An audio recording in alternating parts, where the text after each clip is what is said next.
a legendary aviator saves the world. People were absolutely captivated by this spirit of innovation. The mysterious death of a military icon. It was a murder investigation that spanned 2 centuries. And an uprising in the Amazon. It was a major clash of cultures. Deep in the vaults of the world's greatest institutions lie extraordinary relics, tales of intrigue and wonder, and secrets waiting to be revealed. These are the mysteries at the museum.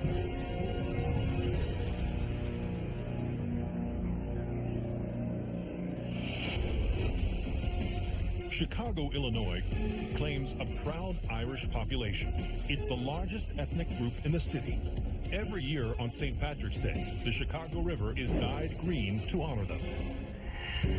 And Long Lakeshore Drive is an institution dedicated to engineers of the human body, the International Museum of Surgical Science.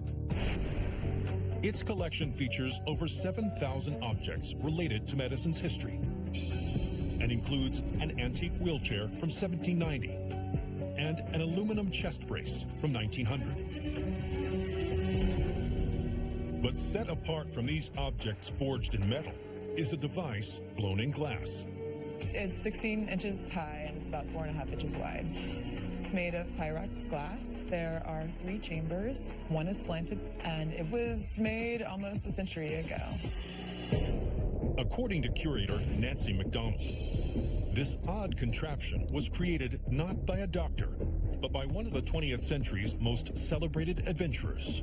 You may know his pioneering work in aviation, but he was also a pioneer in the medical field. How did a legendary pilot leave his mark on modern-day surgery?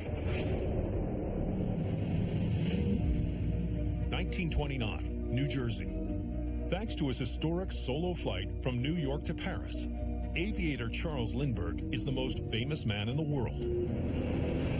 Lindbergh was everywhere. People were absolutely captivated by his story and by this spirit of innovation.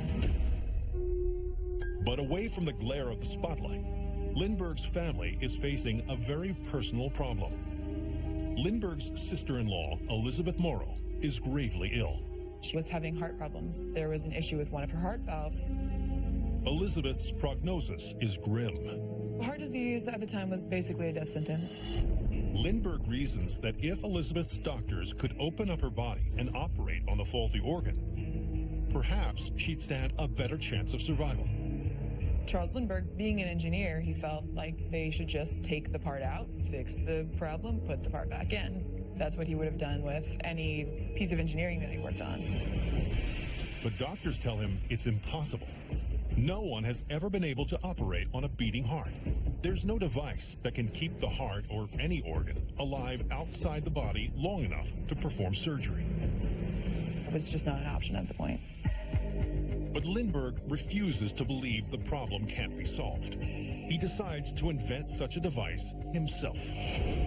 But since his knowledge is limited to engineering, he needs someone to assist him with the medical aspects of the task. So he tracks down the one surgeon he thinks can help. His name is Dr. Alexis Carrel. Carrel had won a Nobel Prize, and he was working on experimental surgery at the Rockefeller Institute. Lindbergh shares his vision with the doctor and makes a bold proposal. He suggests they should pool their expertise in medicine and engineering to build a machine that will help Elizabeth and countless others. The doctor enthusiastically agrees. Ultimately, the goal of Lindbergh and Carrel was to be able to take a heart, work on it outside of the body, and then put it back in and have the heart continue to function. Together, they construct a multi-chambered glass device that bathes a disembodied organ with nutrients and oxygen. They were working night and day, and it seemed like they were really getting somewhere. Within months, Lindbergh and Carrel begin testing the device on cats.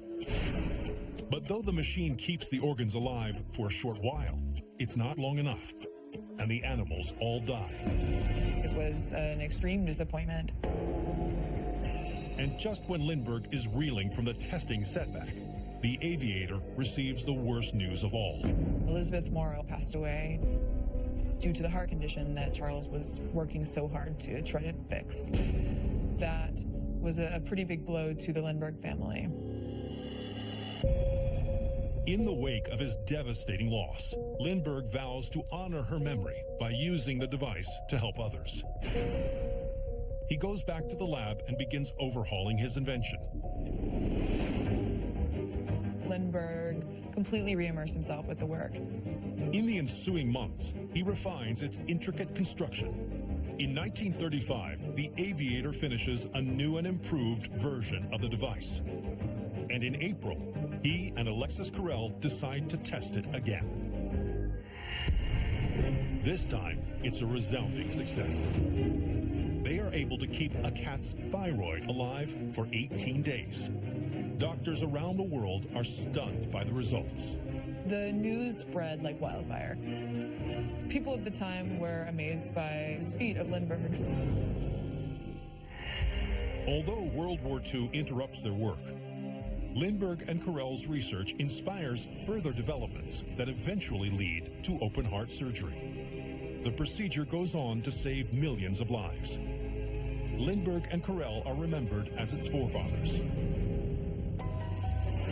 Today, this device on display at the International Museum of Surgical Science recalls a legendary aviator's lesser-known avocation.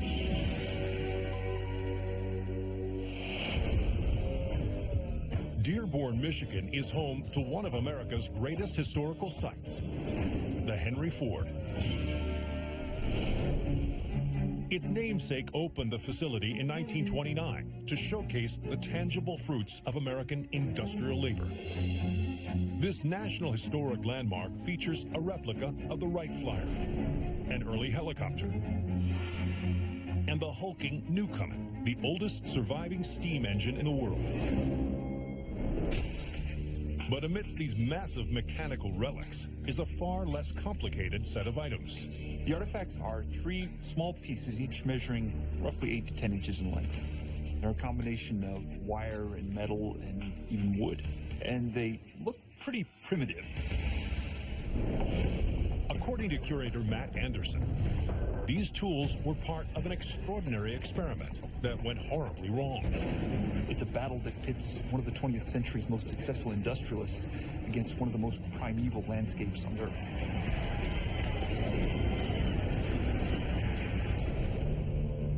1927, Dearborn, Michigan. The Ford Motor Company is one of the most profitable businesses in the world, and its prosperity is credited to its visionary founder, Henry Ford. Henry Ford is one of the most influential and important figures in the world. He's really heralded as a hero. Ford's success stems from his obsession with controlling every aspect of the automobile production process, including the procurement of its raw materials. He wasn't just building Model Ts, he was making the windshields that went into them, or he would make the wood that went into the bodies, just every single part. But there's one element of the car that has always eluded him: the tires. One of the most prominent items that he needed that he couldn't produce on his own was rubber. Rubber only grows in a tropical climate, and almost all the world's rubber is controlled by European governments who cultivate the crop in Southeast Asia. They dictate its cost and supply, and Ford is entirely at their mercy. Ford was nervous about outside sources controlling the rubber. If they could control prices, there was just no limit on how high they might go. Ford refuses to bow to the rubber magnates across the Atlantic, so he decides to produce his own supply. In 1928, he buys up a vast swath of the Brazilian rainforest and sends a hand-picked team of managers to transform it into a massive rubber tree plantation. The land is about 2.5 million acres. It's about twice the size of Delaware. Alongside the fields, Ford erects a self-contained community as a place for his Brazilian employees to live and work. He calls it Fordlandia. Ford sees this not only as an opportunity to get his own supply of rubber, but also a chance to build an American-style town and impose American-style work habits on the native Brazilians. The plantation replicates the same strict working policies that made the factories in Dearborn so successful. This new town in Brazil was going to adhere to Ford's assembly line methodology. Workers would punch in at 9, punch out at 5. And all of this was necessary to keep production at the most efficient level possible. Fordlandia hires its first 100 local workers, and they immediately begin clearing the rainforest and tilling the soil, using tools like these at the Henry Ford Museum. It's estimated that Fordlandia will soon yield enough rubber to make about 1 billion tires. But little does Ford know, there's a conflict brewing that threatens to shatter his grand plans. It was a major clash of cultures. Everything kind of falls apart. What menace will threaten to raze Fordlandia to the ground? It's the late 1920s in Brazil. Iconic industrialist Henry Ford is taking a massive risk. He has constructed a gigantic plantation in the Amazon rainforest that will make the rubber for the tires on his cars. But he soon learns that an assembly line in South America doesn't run as smoothly as in Michigan. By July 1929, Fordlandia boasts 1,000 acres of rubber trees. But progress comes at a price. Tensions rise between Ford's managers and the Brazilian employees over working hours. The Brazilians didn't like to work in the middle of the day, and with good reason. It's 100+ degrees out there under a blazing sun. And so they preferred to either work before the heat of the day started in the early morning hours or maybe in the evening hours. But this fragmented schedule flies in the face of Ford's strict 8-hour workday policy. And the managers refuse to take the locals' advice. Ford had spent years and years refining the assembly line and really did have it down to a science, but it was absolutely fully dependent on tight schedules. The inflexibility infuriates the workforce. The workers start seeing that they're being treated like dogs. By the end of 1930, relations at the rubber plantation are stretched to their limit. And that December, they snap. There's a vicious riot that breaks out, and the workers ransack Ford facilities, the buildings. Workers set fire to every Ford truck, car, and tractor in their sights and smash everything else to bits. Everything that you can think of is destroyed. And maybe most poignantly, the time clocks located throughout the facility were all destroyed too. They represented everything that the workers felt was oppressive about this arrangement. The uprising rages for 3 long days and only ends when the military intervenes. Finally, order is restored, really with some help from members of the Brazilian army. In the weeks following the violence, Ford managers hire new staff, but tensions never subside. As a result, rubber yields failed to get off the ground. They harvested some rubber, but never in massive commercial quantities. Fordlandia limps on for another 14 years. But with the advent of synthetic rubber production in the 1940s, the venture becomes obsolete. And in 1945, Henry Ford's grandson shuts it down for good. The great downside in the whole Fordlandia experience is that for all the money and all the time and all the blood, sweat, and tears Ford had invested in Fordlandia, not one drop of Fordlandia rubber ever made it into a Ford Motor Company vehicle. Today, Fordlandia is remembered as a strange aberration in the auto magnate's otherwise impeccable business record. And these tools on display at the Henry Ford in Dearborn speak to the epic culture clash that threatened to deflate an industrial legend's empire. Cambridge, Massachusetts is home to the oldest college in the nation, Harvard. It's the alma mater of 8 U.S. presidents, the most of any university. And on these illustrious grounds sits the Museum of Comparative Zoology. The facility boasts a staggering 21 million specimens, including a giant bull moose, a hulking black bear, and the massive skeleton of a sperm whale. But among these mammoth artifacts is a smaller specimen involved in a very tall tail. It's about 10 inches long. It's got sharp claws on the feet, and its wings are very short and stubby. According to Harvard zoology professor Scott Edwards, this feathered creature was caught up in a whirlwind investigation of epic proportions. This is a story that combines Indiana Jones and Charles Darwin and lots of adventure and yet lots of deception as well.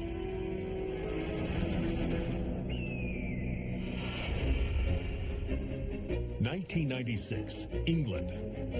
The London Museum of Natural History holds one of the most exotic collections of bird specimens on Earth. Ornithologists the world over clamor to study its 2 million artifacts. And one such expert is an American named Pamela Rasmussen. Pam Rasmussen had been researching a book on the birds of India. Rasmussen is particularly interested in a set of specimens donated by an English adventurer named Richard Meinertzhagen. Meinertzhagen was an interesting chap. He had a career in the military, and he spent his time collecting birds wherever he was. Meinertzhagen donated his birds to the museum in the 1950s. Meinertzhagen's collection was renowned for its breadth, over 20,000 specimens. These were mostly from Africa and Asia, many far-flung corners of the old world.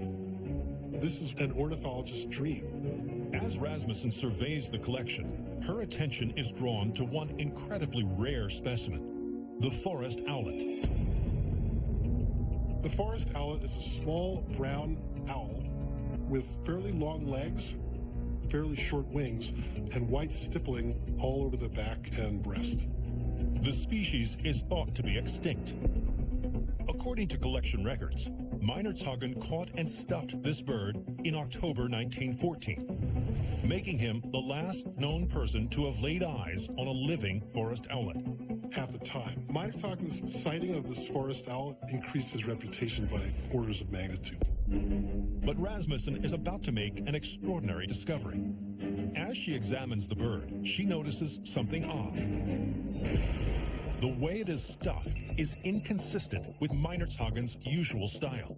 Specimen hunters each have their own unique way of preparing and stuffing the birds they catch. And you can tell who prepared a specimen just by looking at details of its size and shape and how it was put together. Most ornithologists stuff the body of the bird, but not the wings. Yet Meinertzhagen's forest owlet has its wing cavities stuffed with cotton. This was a very unique way of preparing birds, something that most collectors simply didn't do. Upon closer inspection, Rasmussen notices that the field notes that accompany the owlet are also suspicious. Meinertzhagen claimed to have spotted the bird more than 300 miles away from its native habitat. The combination of the bizarre wing preparation and peculiar location of capture leads her to a startling conclusion. Put these facts together and you come up with a fraud. So was Meinertzhagen telling the truth about this enigmatic little bird?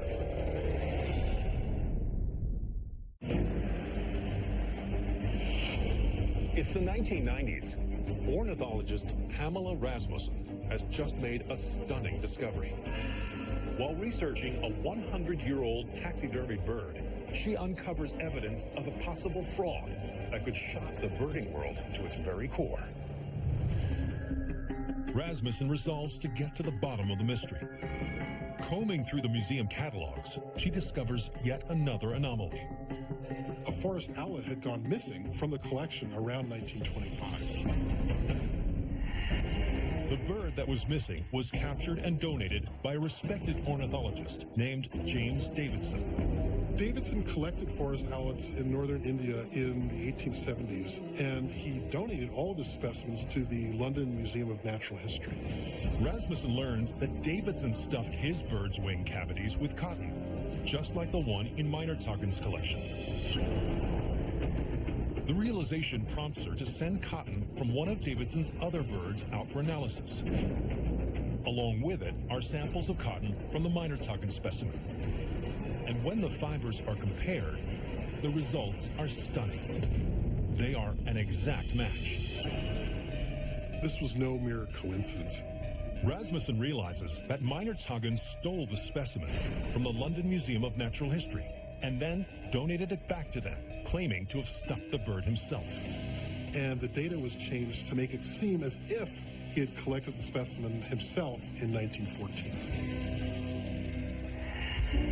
In the wake of the revelation, dozens of other specimens said to have been captured by Meinertzhagen are identified as stolen, swiped from other collections, and passed off as his own.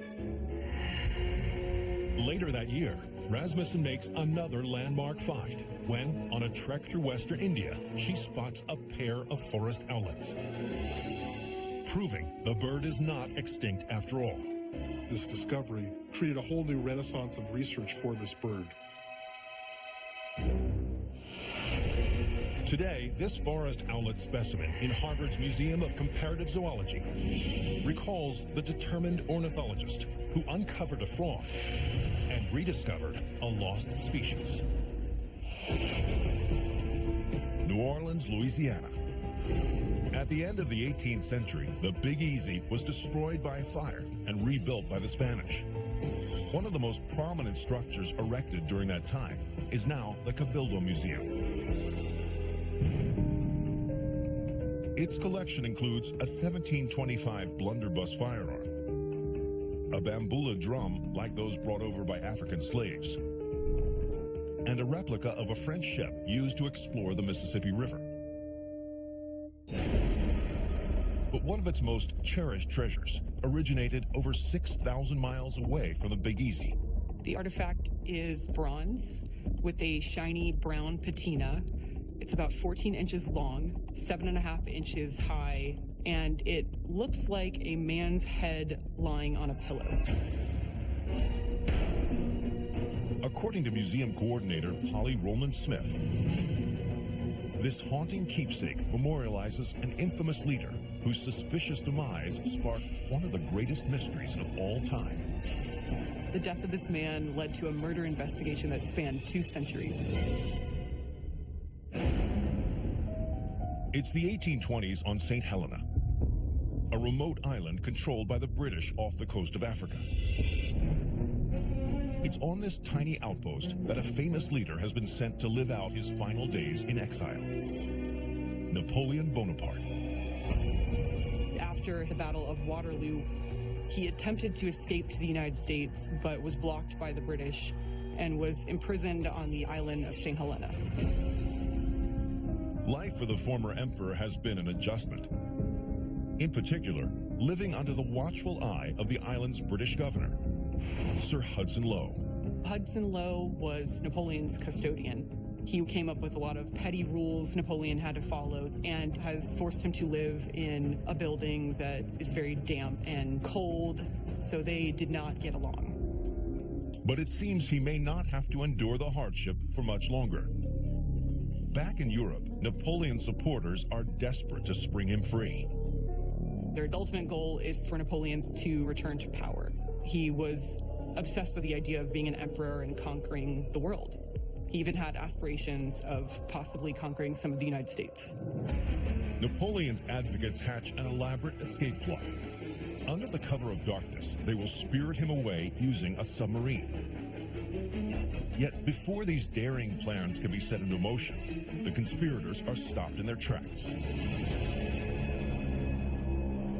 In the spring of 1821, Napoleon dies. It was shocking to Napoleon's supporters when he died. But what happens next stuns everyone. When the former emperor's last will and testament is published, it reveals extraordinary information. It reads, "I die prematurely, killed by the English oligarchy and its hired assassins." Napoleon was thinking that there was a plot to kill him by the British government. If he was right, their motive is clear. The British government didn't want him to return to France and become emperor again. So was Napoleon murdered by the British? It's 1821. Napoleon Bonaparte has died in exile on a remote island off the coast of Africa called St. Helena. But before his body is even cold, rumors begin to swirl that he was assassinated by the British Empire. So what's the truth behind Napoleon's mysterious demise? With no way to confirm or disprove the rumors, speculation runs wild for centuries. But then, in 1961, a Swedish toxicologist named Sten Forsevud thinks he can solve the mystery once and for all. Using modern technology, he analyzes preserved strands of Napoleon's hair. And his results are shocking. He found high levels of arsenic. The presence of this deadly poison appears to prove that Napoleon was indeed murdered. But further investigation reveals astonishing evidence.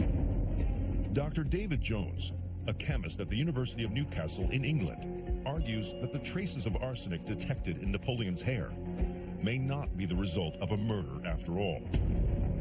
He reads about a type of wallpaper coloring called Scheele's green. It was used in Napoleon's primary residence. This vibrant decor gets its color from an unusual and unique ingredient. Scheele's green contained arsenic. When this wallpaper becomes damp and moldy, the mold spores can carry the arsenic. Napoleon complained about the house being very damp, so maybe he was inhaling the arsenic from the wallpaper. To test the theory, Jones obtains a sample of the wallpaper used in Napoleon's home. But upon analysis, he's disappointed. The wallpaper did test positive for arsenic, but it wasn't enough to actually kill Napoleon. So what really happened to the former emperor of France? In 2007, researchers obtained access to medical records from the time of Napoleon's death. They analyzed records, eyewitness accounts, physicians' memoirs, and then Napoleon's family history. The documents describe a large stomach ulcer. It's a symptom that can only mean one thing. They determined that his death was caused by stomach cancer. That put to rest the idea that Napoleon was poisoned. Today, this death mask of Napoleon Bonaparte graces the halls of the Cabildo Museum in New Orleans. A solemn memorial to a polarizing military icon whose mysterious demise sparked centuries of debate.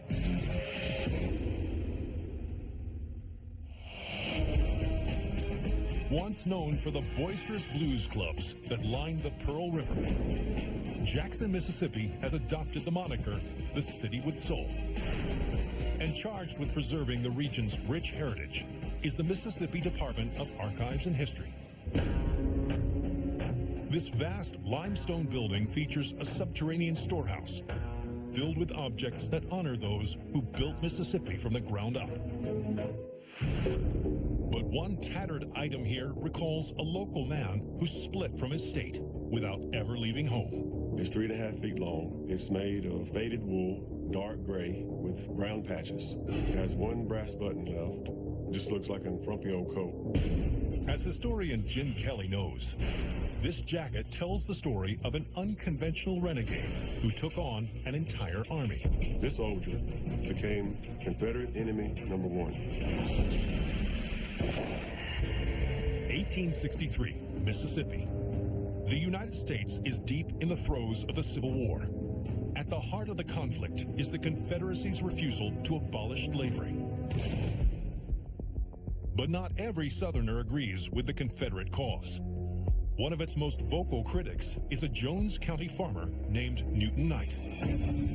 Newton Knight is an imposing character, and he was against slavery. He didn't favor secession, and he didn't want to join the Confederate Army. And now he's decided that enough is enough. Knight vows to bring down the Confederacy in his home county by raising a band of rebels of his own. He organizes a company of like-minded small farmers who are tired of the war, who don't believe in the war, who just want to get out of the war.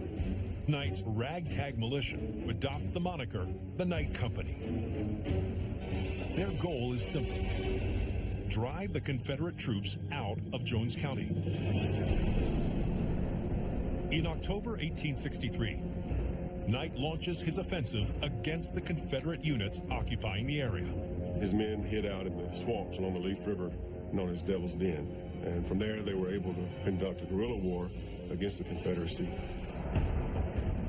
For the next 6 months, Knight Company wages a steady campaign, ambushing nearby Confederate camps, killing soldiers, and pilfering their supplies. But on July 12, 1864, the industrious rebels decide to take their insurgency one step further. They form their own independent government. It announced the creation of the Free State of Jones. News of Knight's subversive activities soon reaches the Confederacy's uppermost echelons. The Confederates are outraged. Knight was a huge source of embarrassment to authorities. The infuriated Confederates set their sights on a swift and exacting revenge. They assign their steeliest soldier to the task, Colonel Robert Lowry. They send one of their most ruthless commanders to stamp out the rebellion once and for all. Wearing a Confederate frock coat, like this one now on display at the Mississippi Department of Archives and History, the ruthless colonel leads a pack of 40 hounds into the swamps to hunt down Knight Company. For Knight and his band of men, the outlook seems bleak. If they're captured, they're going to be hanged as traitors. Is this the end of Knight's revolt? It's the 1860s in Mississippi. A band of Southern insurgents, led by a man named Newton Knight, have made an outrageous claim.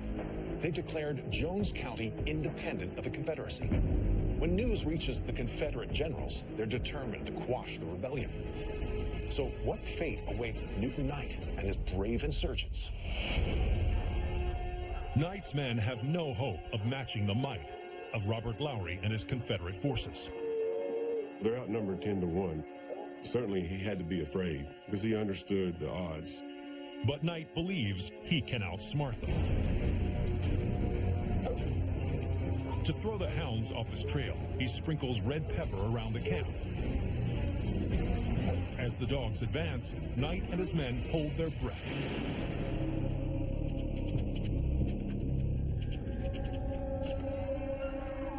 The plan works. Lowry's dogs are overcome by the pungent spice, and they are unable to track down their target. The Confederates are forced to give up the chase. Newton Knight and his men come out of the swamps and reassert their dominance and control over the county. In disgust, Lowry's superiors recall him. Within weeks, Knight and his men drive out every remaining Confederate soldier. Knight Company continues guarding Jones County for another year, standing down only after the Confederacy surrenders to the Union in 1865. When the Union claims victory, they call on Knight to help rebuild the South. He serves as a relief commissioner to deliver food and supplies to the poor and starving citizens in South Mississippi. Today, this Confederate coat recalls the hunt for a cunning rebel who, despite overwhelming odds, outsmarted an army. Just south of San Francisco is California's Silicon Valley. This high-tech hub is comprised of 7 separate cities, boasting some of the most innovative companies on the planet. And one of these towns, Mountain View, is home to an institution that celebrates their collective ingenuity, the Computer History Museum. Here, visitors can see artifacts such as a prototype of the video game Pong, a computerized toy robot, and a recumbent bicycle designed for typing while riding. But among these eclectic objects is one item that at first glance appears so commonplace that it shouldn't be in a museum at all. This object is about 12 inches wide and 6 inches deep. It has about 50 buttons. Most of them are gray. It's made out of wood and plastic with a bit of metal. And it looks like something you might see in a typical office. But as curator Dag Spicer reveals, this keyboard harbors a secret. This artifact tells the story of a struggle to improve the lives of millions of people around the world. The 1930s, Seattle, Washington. It is a time of severe economic hardship. All across the nation, companies are desperately searching for ways to boost efficiency. And University of Washington professor August Dvorak thinks that one way to increase productivity is to improve something people do every day. August was interested in improving the efficiency of office workers. Scores of Americans toiling away at their desks may be losing countless hours due to one of the most common office tools, the typewriter. Dvorak believes that the standard QWERTY keyboard, named for the first 6 letters in the top row, is far from ideal. The design of the QWERTY keyboard was inefficient in the way that it's manufactured and laid out. But it has nothing to do with ergonomics or the frequency of letters that are used. In fact, some believe the QWERTY layout actually slows down the best typists. The very first typewriters had the most common pairs of letters close together. But fast typists would cause the hammers of those letters to jam as they moved to and from the paper. By spreading the popular keys far apart, the QWERTY layout made jams far less common, at a cost of slowing down fast typists. But with advances in typewriter technology, the need for the QWERTY layout is now obsolete. Dvorak is convinced the time is right to introduce a new, more efficient way to type. So he spends countless hours honing what he believes will be the perfect keyboard. He was really studying this problem to learn about ergonomics, hand physiology, efficiency, typing. Finally, in 1936, the professor unveils what he calls the Dvorak Simplified Keyboard. Its design places the most commonly used letters along the center row to maximize typing speed. The keys are actually mapped onto the keyboard in a more sensible way. This helps typists type faster. Tests of the new model show a stunning boost in accuracy and speed. Users that were using the simplified keyboard were 75% faster typists than people using the traditional QWERTY keyboard. But if Dvorak's keyboard is so good, why isn't everyone using one today?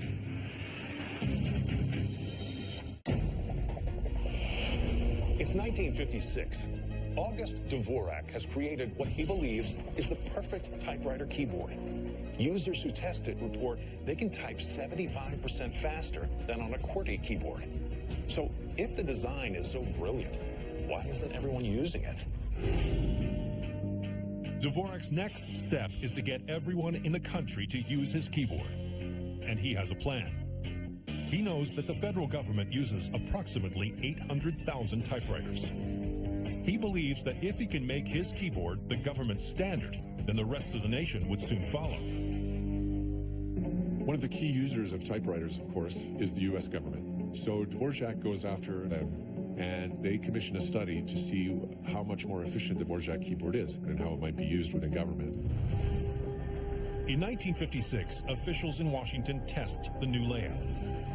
But the results are far from what Dvorak expected. The government declares that any efficiency gained by the new keyboard is negligible at best. The government actually came out with a pretty negative view of the keyboard, saying essentially that this was not something that they wanted to support. According to the government's report, any benefits gained from the Dvorak keyboard simply do not justify the enormous cost of overhauling the entire system.